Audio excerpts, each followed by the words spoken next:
તો આ તરફ મનરેગાના બદલે હવે રોજગાર ગેરંટી માટે સરકાર હવે નવી યોજના લાવી રહી છે અને તેનો નિર્ણય કર્યો છે. આનું નામ છે જી રામજી.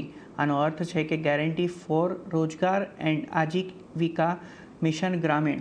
આજે તેનાથી જોડાયેલા બિલને સરકારે લોકસભામાં રજૂ કર્યું છે. આ બિલમાં શું ખાસ છે તેની વધુ વિગત આપવા જોડાઈ ગયા છે સહયોગી કરણને ગાંધી.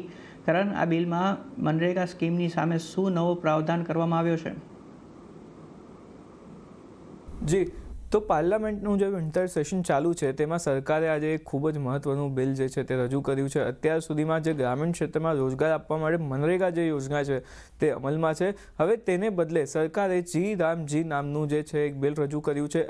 આનો અર્થ શું છે તે સમજી લઈએ તો જી રામજી એટલે કે ગેરંટી ફોર રોજગાર અને આજીવિકા મિશન ગ્રામીણ, આ છે તેનો અર્થ. હવે આમાં કયા નવા પ્રાવધાનો છે તેની વાત કરી લઈએ તો મનરેગામાં કુલ 100 દિવસનું જે છે તે પ્રાવધાન હતું રોજગાર આપવાનું, પરંતુ તેની સામે જી રામજીમાં 125 દિવસના રોજગારની ગેરંટી જે છે તે ગ્રામીણ ક્ષેત્રમાં આપવામાં આવશે.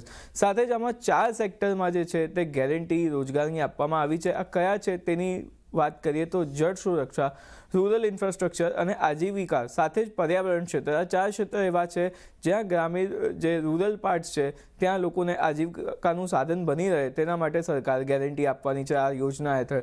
સાથે જ હવે વધુ વિકસિત ગ્રામ પંચાયતો બનાવવા માટે પણ પ્રયાસ જે છે તે સરકાર અહીંયાથી કરવાની છે, તેનું પણ પ્રાવધાનના બિલમાં કરવામાં આવ્યું છે. સાથે જ મોટી વાત એ છે કે વાવણીની સિઝન દરમિયાન 60 દિવસનો જે છે તે બ્રેક આપશે સરકાર. આ જે તમામ વર્કર્સ હશે તેમને 60 દિવસનો બ્રેક મળશે, એટલે કે જો તેમની પાસે કોઈ પોતાનું ખેતર તો તેમને આ સમય દરમિયાન તેઓ ત્યાંથી પણ એક કમાણી કરી શકે તેવી શક્યતા જે છે તે સરકારે અહીંયા તેમની સમક્ષ મૂકી છે.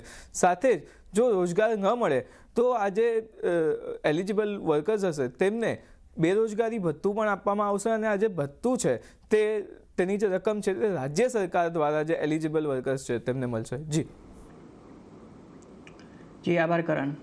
તો આ સાથે બુલેટિનમાં લઈએ એક વિરામ બાદ